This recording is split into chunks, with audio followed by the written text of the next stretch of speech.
Today I will attend my own funeral. And in less than 24 hours, I will be dead.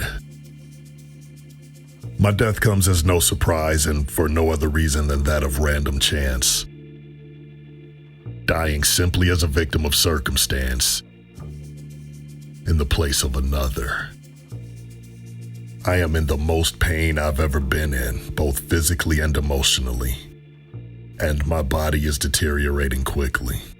Most of my remaining day will be lived out in pain with fever, sweating, and difficulty breathing, until my cells completely stop producing protein and I die.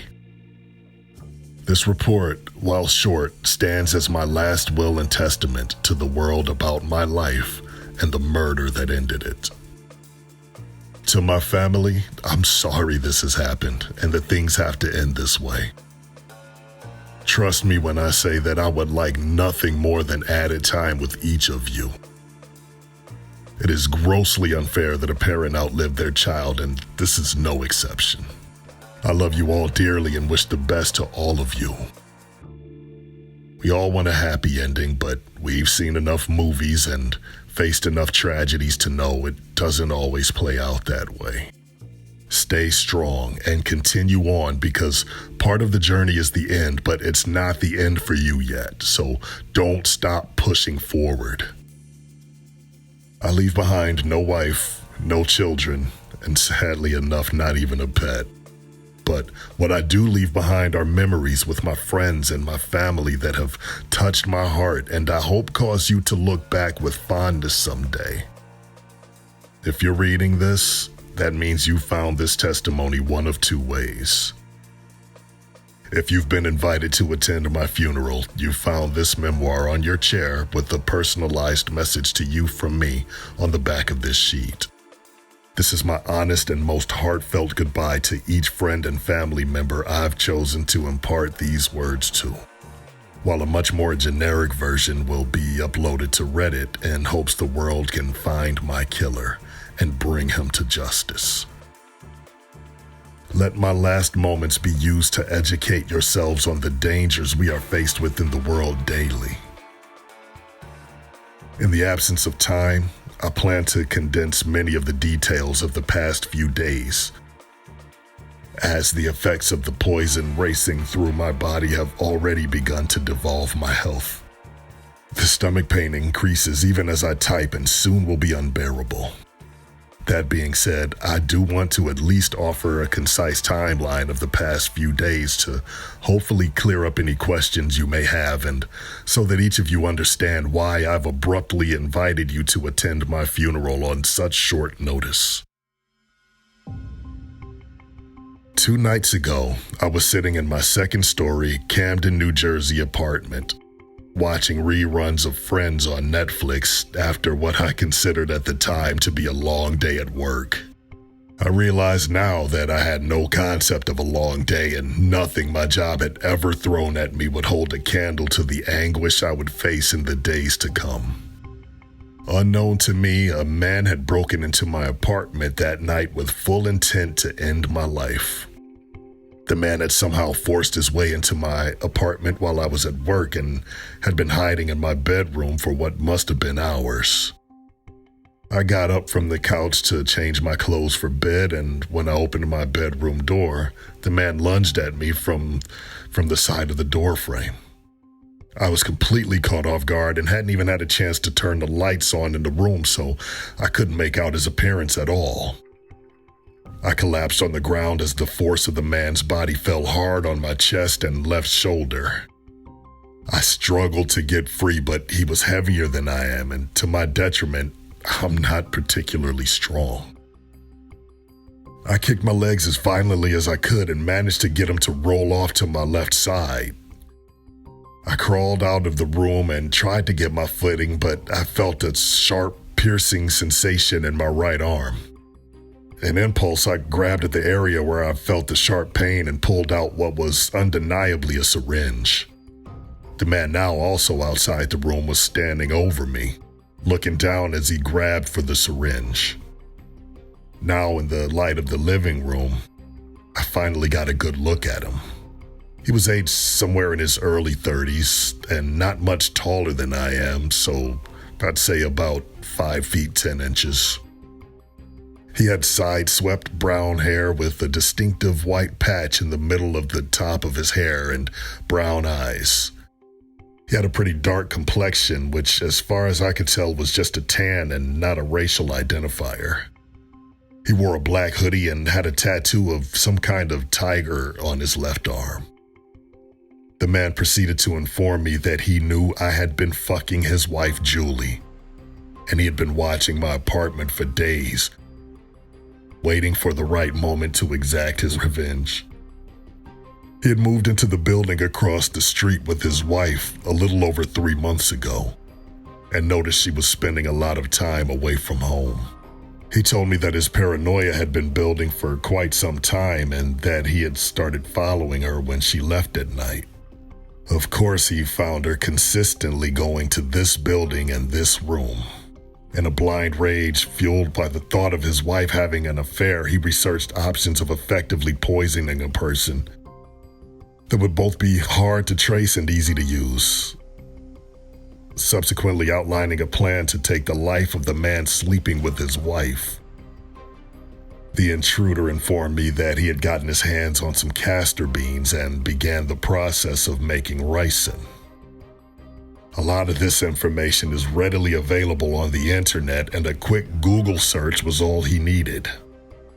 The dose of ricin he injected in me was a lethal one.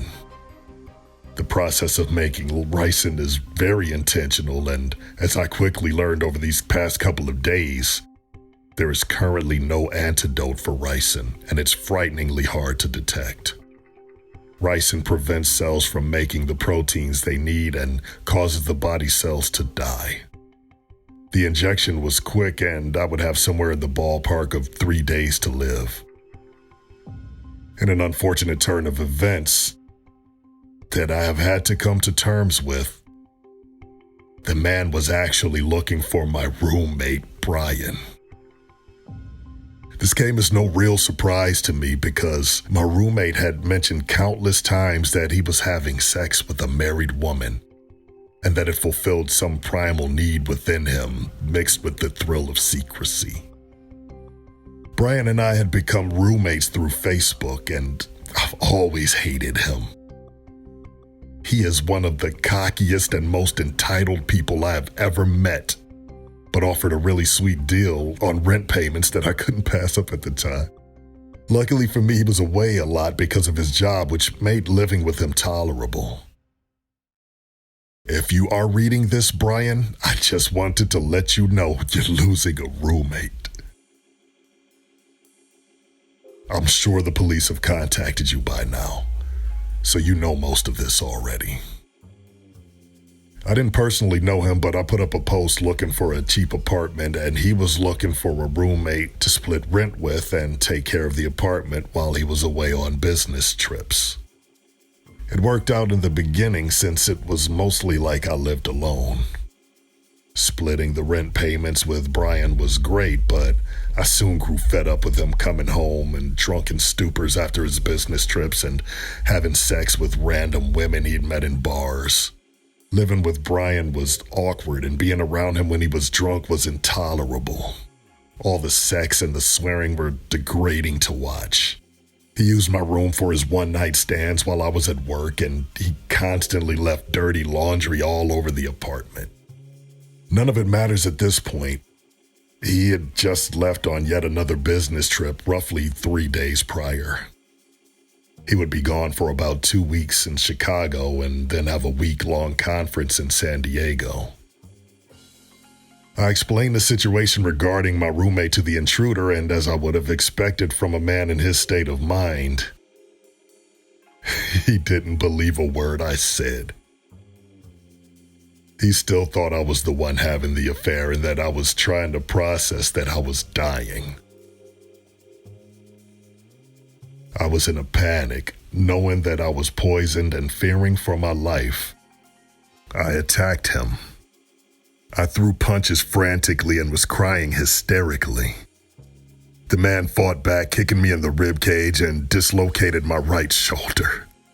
I fought as best I could, but the man was stronger, bigger, and obviously more experienced than I was. He beat me within an inch of my life and left me there on the cold floor to die. I'd blacked out from the beating and came to hours later. I called 911 and the ambulance came. Paramedics and police officers swarmed the apartment trying to get me stabilized and searching for any evidence to track my assailant, but he had been meticulous. The doctors confirmed that I had only days to live and tried treating my symptoms as best they could. It had been hours before I received any medical attention, and by that point, it was too little too late. I spent most of the day yesterday getting things ready for my passing. Preparing my finances, finalizing my will, and organizing funeral services. I contacted the funeral director to complete the death certificate upon my passing and properly transport and cremate my remains. I've prepaid the funeral home for the service today and notified the bank of my death. Before doing so, I added my mom and dad to my checking and savings account so that my accounts would not be frozen and they could use the money to pay my expenses. The pastor came by this afternoon to pray with me and set up arrangements for the service. The church even provided the flowers. I'm getting myself ready as I type this and will be wearing my best suit. I'm leaving here momentarily for the funeral home to share my last interactions with each of you. Though I don't know how much I'll be able to say, I'm sweating profusely from the fever and my lungs are getting progressively tighter. The treatments the doctor gave me are wearing off. I'm trying my best not to bring you down with too many details. The hardest part of these last few days has been the mental strain. I've processed through a lot and lived in panic and anger, but when the reality of what has happened hit me, I had to accept and make peace with my future. To the best of my ability, that is what I've done. And I hope this letter, along with the personalized messages to each of you, will be enough. It won't be long, but I've seen the funeral layout, and it'll be a beautiful service. The last thing I have to do is upload this file and step into my casket. I don't know of a person in history that has had the privilege of stepping into their own casket. And if you'd asked me 3 days ago, I'd have said that wouldn't be a privilege at all. A lot has changed since then, and whether I like it or not, it's time that I rest in peace.